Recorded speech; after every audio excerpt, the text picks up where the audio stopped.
amashuri meza abana banje bigamo arahari nukuvuga ivyo byose nivyo bizotuma abantu baza gukorera mu bihugu byabo batekanye kandi bavyishimiye. Ariko Monsieur David muramutse muvuze gutyo none ubu nk'umudoktere ari muri Etats-Unis canke muri Canada ashobora kuba yahembwa $5,000 par mois yoza mu Burundi ayo uravye amikoro y'igihugu ntubona ko ivyo bitokunda kugira bikunde ho bahakozwe iki byagenze gute? Mu gihugu mbayemwe ari imiti yagomba ite bimwe bita garanti yomba expire. Ego ubwo rero amavuriro menshi arayanka aho bategeza kubikoresha barayanka baravuga ati no ino miti zikagiye gito nituyizeye no iyo miti yacirungirwa mu bihugu bimwe bimwe vya Afrika nk'imfashanyo. Muri make twe Afrika harungitsweyo iyanswe aho handi. Ego iyanswe gukoreshwa muri ico gihugu kubera kwitizewe icirungikwa. Ego kubera itizewe icirungikwa muri Afrika mu bihugu bimwe bimwe. Mbona itogwa ry'aba buba babiri kugira bimworohereze kuzoshira mu ngiro agenda y'umugambwe wiwe, kandi biboneka yuko bizoba biri orienté ibintu mu byo gusubiramwo ingene appareil gouvernemental yari panze. Ego byagiye kumenyekana yuko niwe daire yanabivuze mu kiganiro avuga yuko yarigeze kuba tunze imbwa. Iyo mbwa rero ntiyamvuye cyane, iyo mbwa yari imbwa y'ikigaba ndavyite gutyo. Avuga yuko mu kuyica yayirashe urusasu, yayishe ayirashe urusasu. Ivyo rero byakuwe nabi mu banyagihugu. Rino imbwa ni nk'umuntu usanga imbwa ari umugenzi wa mbere w'umuntu. Ico gusa nico catumye ico nico bamuhoye cyatumye atoronka ayo mabanga atagira amahirwe yo kuba kabiri kuri Donald Trump.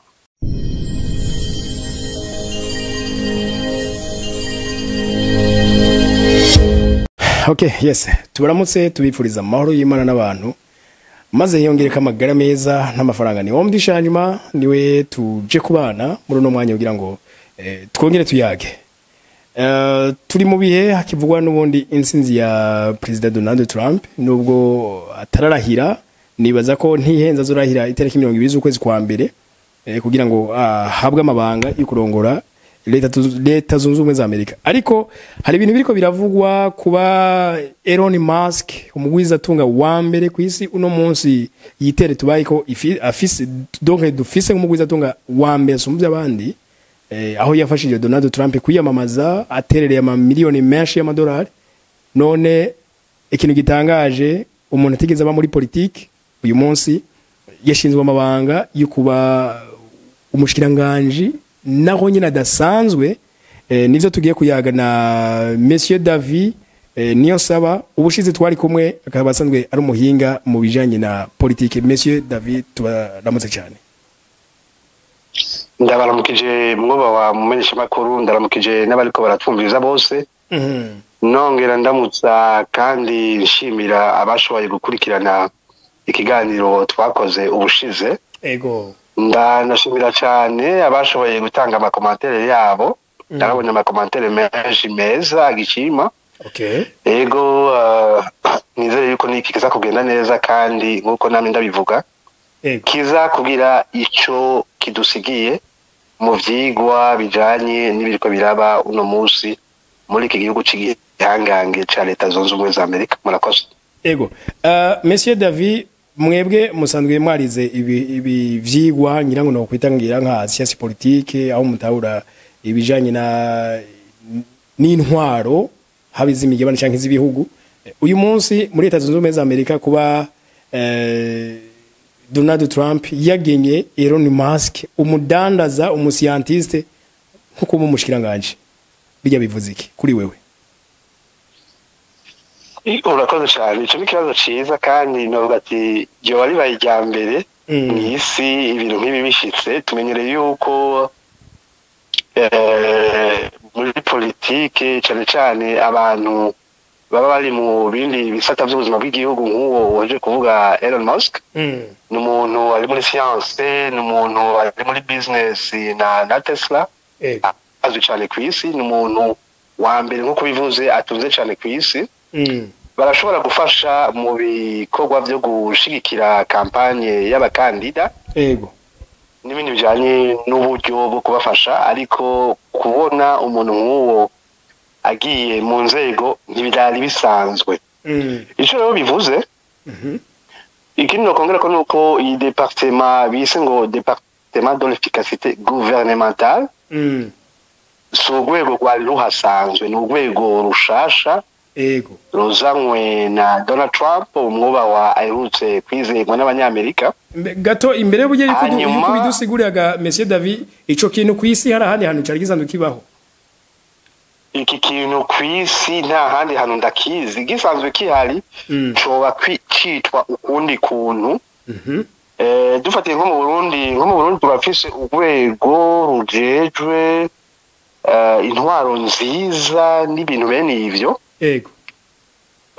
intwaro ibereye nibaza yuko ari urwego rujejwe intwaro ibereye n'ikindi kintu nibutse nukuvuga kirashobora kuba kiri n'ahandi gikoreshwa mugabo kikaba citwa ukundi kuntu canke kikaba gifise mission canke intumbero itandukanye hano rero muri Amerika kuri catuzimikanye no munsi Donald Trump nkuko yabivuze mu itangazo yashize ahabona yavuze ati ashaka démanteler la bureaucratie gouvernementale niyo ntumbero yo gushiraho urugwego no kuvuga bivuga iki mu rurimi nyiragukirundi kugira bitahurike mu rurimi rw'ikirundi twovyita yuko ari ugushaka gukuraho canke kugabanya ibikorwa byari bisanzwe vya leta bureaucratie gouvernementale tuvuze bureaucratie twumve iyo appareil yose do leta nibo yikuraho ariko bazosubiramwo ndabivuga ati bazosubiramwo ibikorwa vyayo hanyuma bashingiye ku ntumbero zitatu nza ndabivuga mu gifaransa hanyuma ngerageza no kubisigura mu kirundi kugira bene wacu tubitahure kumwe icambere ni couper les dépenses inutiles ico no kivuga mu kirundi nko kugabanya isesagurwa ry'ubutunzi mu bidakenewe icya kabiri ni restructurer les agences fédérales no gusubiramwo cyangwa gutunganya ibisata bigize igihugu icya gatatu ni sabrer les régulations excessives no vyita yuko ari gushira kuringaniza amabwirizwa yaraye umurengera ni ukuvuga iki kintu rero i département bise efficacité gouvernementale n'ivyo bintu bitatu izoba ijejwe hanyuma ku mutwe hazoba hariho nyene uwo mukiri asumba abandi kw'isi afatikanije n'uwundi mugwizatunga nawe nyene afise akomoka mu Buhinde Vivek Ramaswamy nibo babiri bazoba bajejwe ibi bikorwa bajejwe n'uyu mwuba wa Donald Trump aherutse gutorwa ndabibutse yuko igihugu cya leta zunze ubumwe za Amerika gifise budget no kuvuga hajya amahera akoreshwa ku mwaka y'imiliyari ziri hagati y'ibihumbi 6,500 n'imiliyari 7,000 ubwo rero mu ntumbero bihaye bavuga bati bategerezwa gukuramwo imiliyari 2,000 no kuvuga bashobora kugabanya kuyagabanya none ubwo burya Monsieur David ivyo nibizohava bigira ingaruka yo kwirukana abakozi bamwe ivyo birashoboka no kuvuga rero dutegereje kugira tubone umukenyuro bazanye harashobora kubamwo kugabanya abakozi mu nzego harashobora kubamwo nkuko babivuze gukuraho abantu basa n'abakora bimwe mu madepartement atandukanye canke barashobora gukora bagateranya ibisata ugasanga igisata kimwe cinjiye mu kindi kugira ngo bagabanye iryo sesagurwa ry'itungwa ry'igihugu ubwo uwo ni wo mukenyuro turinira aba bantu n'abantu b'abagwizatunga bakomeye bamenyereye gukoresha abantu benshi mu makompanyi y'iwabo ubwo rero ni ukuvuga bategerezwa kuba bafise inzira bategerezwa kuba barumvikanye ko n'uyu mwuba aherutse kwizegwa bazoza kugira ngo bashire ku murongo igihugu. Ubwo rero tuyitegereze tuzoyibona. Kuba aba commerçant donc uyu Vivette Ramaswamy yaramenyerewe cyane mu by'ubuvuzi, hakaba na Elon Musk yaramenyerewe cyane mu by'ukurema ibintu by'imiduga, ubona abonye agiye no telefone mu biki n'ibiki ni byinshi mu bigenda juru n'ibindi. Kuba abantu nk'abo bahawe ico gisata, ubwo bizoroha ko bakorana bose bose abagwiza tunga bakabaha igisata kimwe. Ubwo nivyo bari nka vya bintu ngo ni nkuba zibiri basanga igigico. Nibaza yuko uyu mwuba wa aherutse kwizerwa n'abanyamerika yabagenye ano mabanga abizeye, kandi yaje gushirako ukuntu bokorana, yaje gushiraho ukuntu bokorana.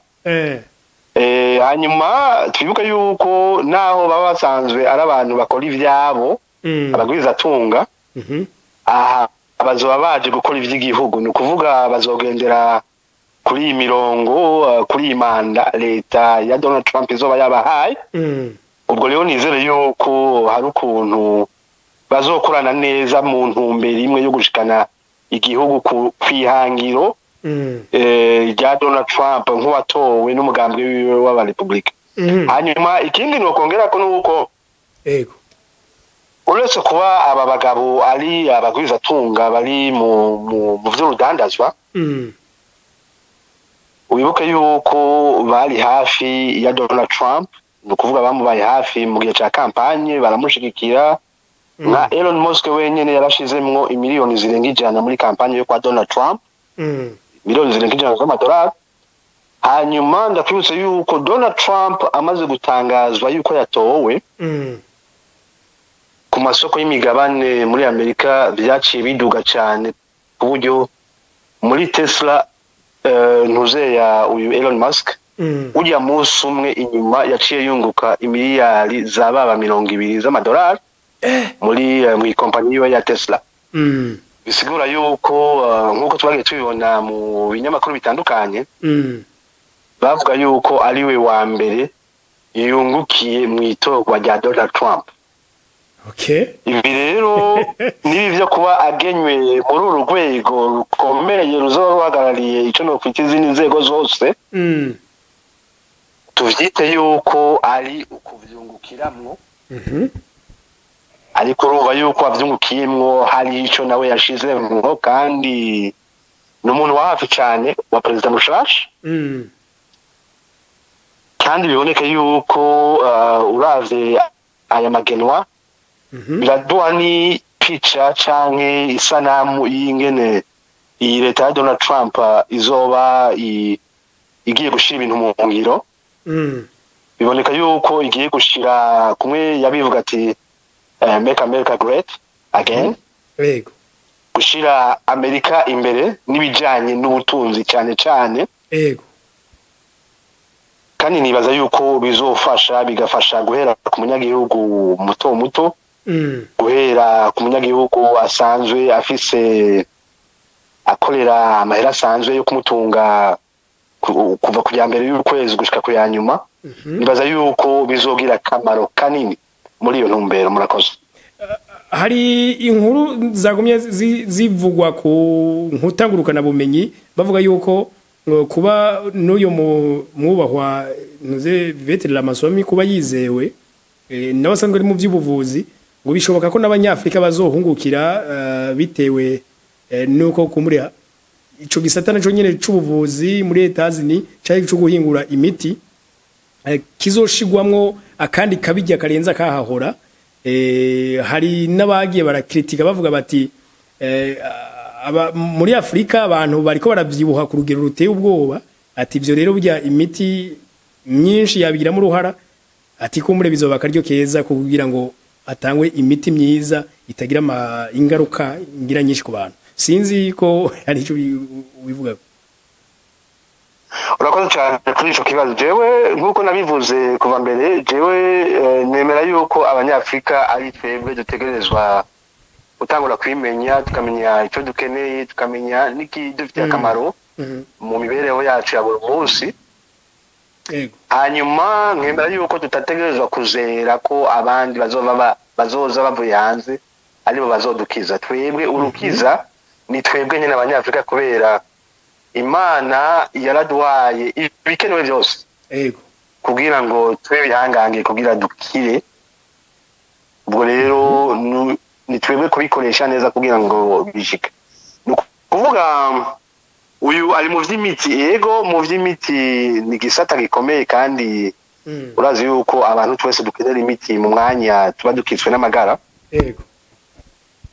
Ariko rero iyi miti tuko turavuga cyane cyane iyo tuvuze muri Afrika tuvuga imiti y'imfashanyo canke imiti yabuze yija, imiti badosigiye. Binyibukije vya bintu vyo muri Covid. Mu gihugu mbayemwo hari imiti yagomba ite bimwe bita garanti yagomba expire. Ubwo rero amavuriro menshi arayanka, aho bategeza kubikoresha barayanga, baravuga ati no ino miti zikagiye gito nituyizeye. No iyo miti yacirungirwa mu bihugu bimwe bimwe vya Afrika nk'imfashanyo. Muri make twe Afrika harungitsweyo iyanswe aho handi. Ego iyanswe gukoreshwa muri ico gihugu kubera kwitizewe. Icirungikwa yego kubera itizewe icirungikwa muri Afrika mu bihugu bimwe bimwe. Kandi abantu baca batamba bakanezerwa bakumva yuko nyene bafashishijwe ibije kubafasha, ntibamenye yuko bishobora kubagirira ingaruka mu myaka mike iri imbere. Nukuvuga rero twebwe nk'abanyafrika, jewe ico numva nitwovuza ingoma ngo azoza kudufasha, oya, ahubwo tuvuga duti muri iki gihe tugiye kuronka, twizeye yuko tugiye kuronka gahengwe. Ako gahengwe tugakoresha kugira dukore des partenariats. Nukuvuga tunga imigenderanire mu bijanye n'urudandazwa, mu bijanye niyo industrie pharmaceutique, mu bijanye mbega no kuja mu kirere mu bigendajuru, mu bijanye byose n'ubuzima, kugira ngo dukoresha iyo myaka Donald Trump azoba hari no kwita imyaka y'agahengwe, niko ndavyizeye nimba ariko bizogenda, kugira ngo tuyikamishe ibizoza kudufasha mbere n'inyuma. Nayandi kwizera yuko bizogenda neza kubera bazoduha imfashanyo zibi na biriya. Byo nibaza yuko iyo myumvire twoyivako, ahubwo tukaraba tuvuga duti tuzokorana gute, tuzoshira gute agenda zitwavantaja, zitugirira akarusho, zigirira akarusho abanyagihugu bacu. Nibaza yuko ari ico twoshira imbere ahanini gusumba imfashanyo bazoza baduhaye. Murakoze. Okay, uyu munsi donc ari kimwe mu byo kwibazwa uko twabonye intwaro ya Donald Trump yukuva 2016 gushika 2020, umengo nimba mvyibuka neza iyo ntwaro yoba yaranzwe no kutivanga mu buzima bw'ibindi bihugu. Donc n'uyu munsi kumbure ngira ngo nimba bizoba ko baraga hengu cyangwa ko baraka keza ku bihugu vya Afrika, kuko nko mu myaka yaheze abagenda batora ubushakashatsi cyane cyane bw'imiti benshi bagenda bicwa. None uyu munsi ibihugu vya Afrika birafise by'ukuri abadokteri bakomeye bize, mugabo nuko kenshi usanga aba dokteri batari mu bihugu bavukamo. Nka twebwe mu Burundi incabwenge zagiye kwiga hanze zikaminuza benshi ntibagaruka. Akamo ko bakaye kugira ngo noneho ivyo muri ko muravuga ngo twigwane ko nimba ari imiti duhingura tuyihingure, kandi mu bihugu vya Afrika turafise amashamba. Urakoze cyane. Nukuvuga tumaze tumenye yuko Afrika twarahezagiwe, burya ngo wambaye ikirezi ntabona ko cera. Nukuri Afrika twarahezagiwe. Ibyo isi yose ikenera, haba mu miti, haba mu butunzi bwo munsi y'ubuka, haba mu byo gukora ibiguruka, ibigendajuru, nukuvuga byose turabifise.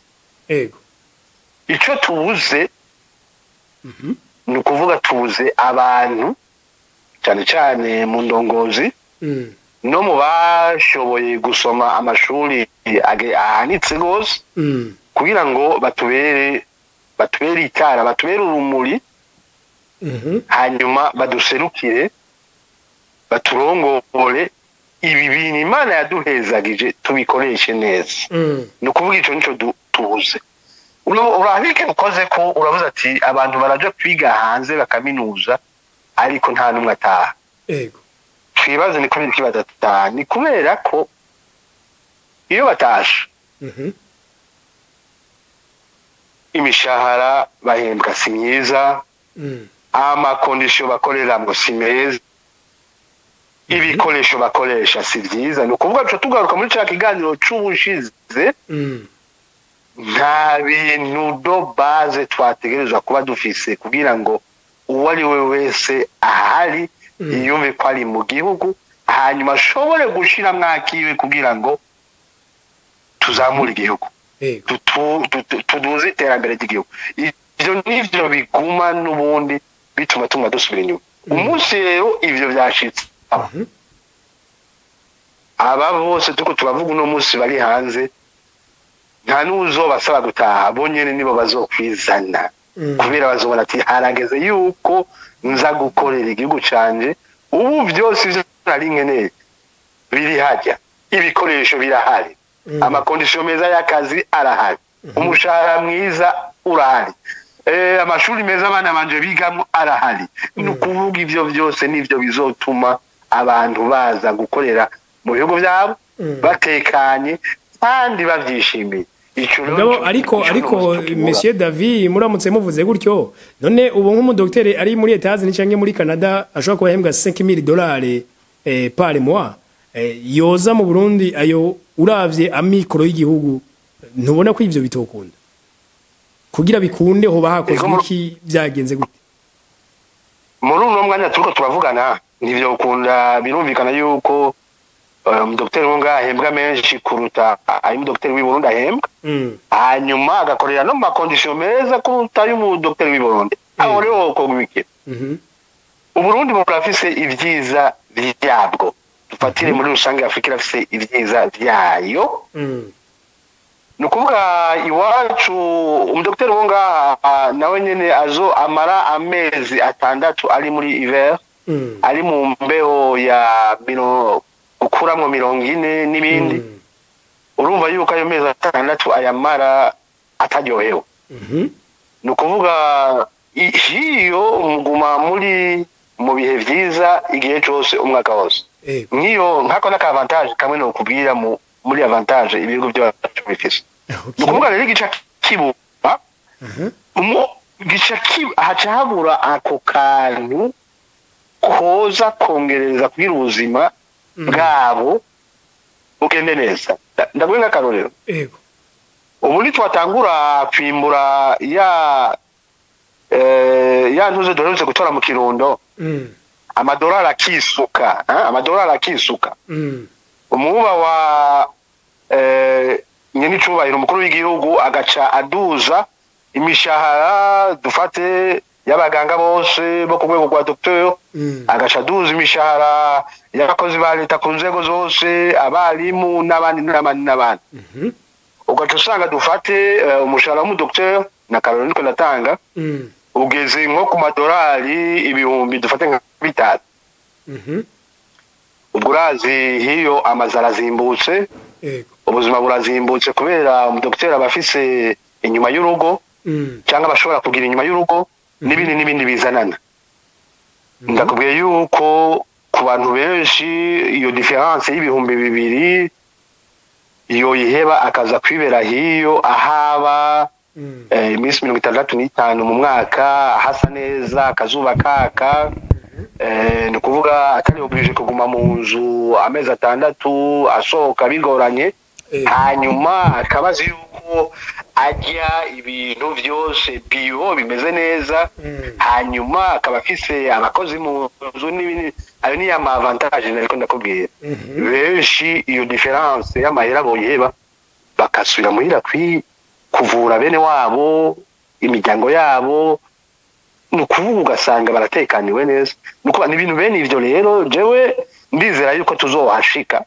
kubera biraboneka yuko turi muri iyo nzira niyo turiko turaca sinzi umwanya bizofata mugabo tuzoshikayo Imana niyadufasha nukuri Okay, donc tuja nko kurangiza uyu munsi kuba abagwizatunga bagiye muri ivyo vya politiki, ubwo ntibazohava basanga ibintu byose bariko bagira urudandazo, usange kumbure abo bene gihugu ba leta zunze ubumwe za Amerika nabo biriko birabagora kubaho kwisunga ivyo vyiyumviro vy'abascientiste by'abakomersa ubwo.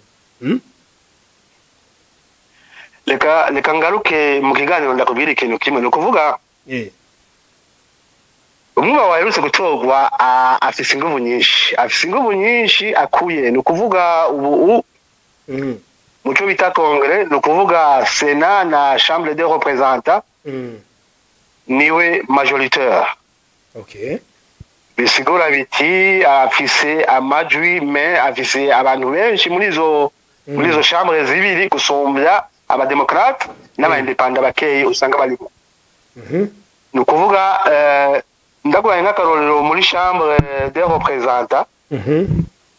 Chambre des représentants afisemwo abantu abarepublika 220, abademokrate bakagira 213. Hanyuma twaja muri Sena afisemwo 51, abademokrate bakagira 49. Harimo n'abaindependant bane. Bisigura biti rero kubera afise les deux chambres majorité, arafise inguvu zimuha uburenganzira bwo gupasisha amategeko, bwo gupasisha abantu yipfuza nabo tuko turavuga bamwegereye, kugira ngo ashobore gushira agenda y'umugambwe wiwe ata muntu numwe ari karamukomakoma, ata muntu numwe ari karamugora. Ikindi kintu twakwibukanya nuko iyo umuntu atsinze amatora agashika ku butegetsi, mu bisata bimwe bikomeye ategezwa kwiyegereza abantu bamwegereye cyane bavuga rumwe, kugira ngo ntibazomugore kuza arapasisha ibintu bimwe. Aho ndiko ndavuga ibintu vyemewe n'amategeko. Niko ndavuga ibintu bitebiri nyuma y'amategeko, ibintu vyemewe n'amategeko. Ni ukuvuga rero uyu bivanye n'intumbero afise, mbona itorwa ry'abo babiri ni ukugira bimworohereze kuzoshira mu ngiro agenda y'umugambwe wiwe, kandi biboneka yuko bizoba biri orienté ibintu mu vyo gusubiramwo ingene appareil gouvernemental yari panze, no mu vyo guteza imbere Amerika nkuko yabivuze, to make America great again.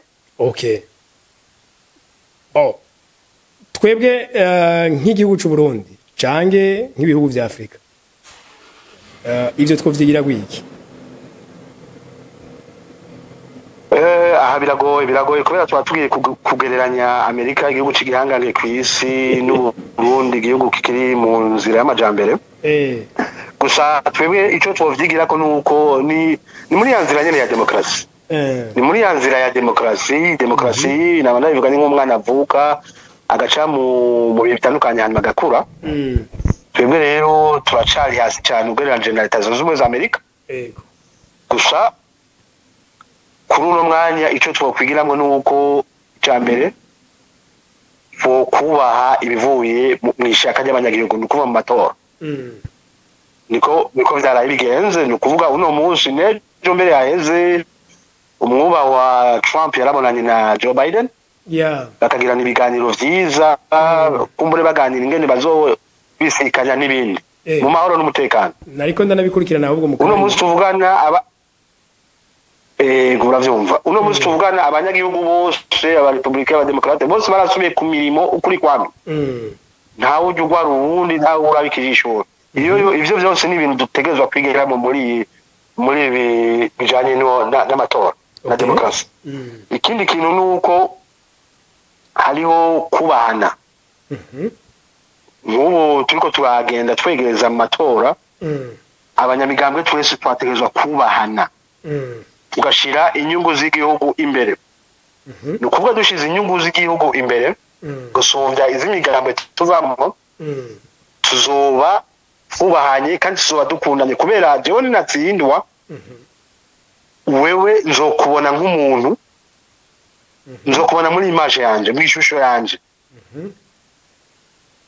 hanyuma ubuzima buzobandanya ninakenera umunyu hajya mu kibano nzoza kukuraba sinzo gutinya kubera tava mu mugambo ngo nawe nuko nyene nukuzobigenze wana nukuvuga rero ibi n'ibintu bito twokura mu vyaraye bibaye muri aya matora muri Leta Zunze Ubumwe za Amerika ariko umbero muri ya nzira turimwo yo kuzogera kuri demokrasi nyayo kandi aho abanyagihugu bose bayumva bakayiyumvamwo hanyuma bakayikora ukuri kwamye atawanje bangura nukuri. Okay, je numva no gushimira sinzi ko ngira ngo harakaja mutworangiriza ko kandi mvuge ni ugakoze cyane gusangiza abarundi nabumva ikirundi bose kubijanye nizo ngingo ziza zirafatwa n'ibihugu by'ibihangange kumbure abumva ururimi dushaka kuvyigirako. Sinzi ko harakaja mu kugurangiriza cyane gose mu kurangiza nabamenyesha yuko umwuba Donald Trump azoshikira amabanga itariki 20 z'ukwezi kwa mbere 2025 ego ubu ariko nyene arapanga ekipe yiwe no kuvuga timu yiwe bazokorana mu bisata bitandukanye uno munsi twafashe umwanya turaba igenwa rya Elon Musk na mugenzi wiwe Vivek no kuvuga hariho n'abandi bagenywe wanashaka mu nzego zitandukanye muri migration hari abagenywe muri sécurité intérieure hari abagenywe no muri défense ubushikiranganje bujejwe défense kuba nivyo nibisata bikomakomeye ubuzima bw'igihugu kandi aba bose yagenye n'abantu bamwegereye cyane muri bimwe navuga yuko ategereza ariko kandi akantu gatangaje nuko abo bantu benshi yagiye agenda utokwibajije by'ukuri ko yobashize mu ntwaro nukuri reka ndawe nk'akarorero hariho umudame bita Christine Noem uyu mudame ni gouverneur wa Dakota du Sud uyu mudame mbere barigeze kuba banugwanugwa yuko ari we yari kuba vice presidente wa Trump yego muri kile kibanza ca Vance ariko acagira ingorane kubera ino ari ibintu bimenyekanye ku kibuga ca public bica bibingorane kumbure bitaraje mu ngiro zagiye kumenye ego zagiye kumenyekana yuko niwe Daire yanabivuze mu kiganiro avuga yuko yarigeze kuba tunze imbwa iyo mbwa rero ntiyamvuye cyane iyo mbwa yari imbwa y'ikigaba ndavyite gutyo avuga yuko mu kuyica yayirashe urusasu yayishe ayirashe urusasu ivyo rero byatuwe nabi mu banyagihugu rino imbwa ni nk'umuntu imbwa ari umugenzi wa mbere w'umuntu ico gusa nico catumye ico nico bamuhoye cyatumye atoronka ayo mabanga yatagira amahirwe yo kuba kabiri kuri Donald Trump. Okay ego no kuvuga rero ubu bariko bamunomye muri douane douane muravyumva douane n'ibintu bijanye n'abasohoka n'ibinjira n'ibisohoka ego ivyo byose urumva mugabo urumva nk'uyu yuko yari kuhava aba umwanya wa kabiri mu gihugu mugabo urumva yuko bitagenze gutyo. Okay nkako nakora nishishije mu rero kugira ngo ndavyerekane ahasigaye rero aba bose ari karanoma n'abandi baracabandanya muri CIA naho nyene yarakoze denomination uwo bita John Ratcliffe ubwo rero gushika itariki 20 z'ukwa mbere 2025 azoba yanomye abantu bose bo kuja muri administration yiwe gusa icifuzo mfise ni kimwe nuko yo tubanira neza nk'abanyafrika akaduha gahengwe nkako yaduhaye muri manda yo ya mbere hanyuma indongozi zacu dasubiyemo indongozi zacu muri Afrika ku mugabane wose zikaca zibiprofita kugira tuje mu migambi yo kwiteza imbere tuje mu migambi yo kumugira umupartenaire partenaire win-win ganya kugira ngo nivyahinduka hanyuma tuzobe twarateye intambwe murakoze nuko murakoze cyane Monsieur David ndabashimira cyane ku mwanya mufashe ivyo bihugu vy'amahanga muri mu turazi ku mwanya utoro wa mugabo kandi kuba mufata iminota ishika hafi 30 musangiza abarundi n'abarundi kazi bivyumviro nukuri n'ivy'agaciro rero ndabashimiye ngira ngo noshimira kandi n'abafashe umwanya bose badukurikira tubasabe gusangiza kiganira abandi maze mune dusangiza ivyumviro muri commentaire tuzoswe guhura mu kiganiro cy'ubutaha mwari kumwe na Omdi Shajima bye bye.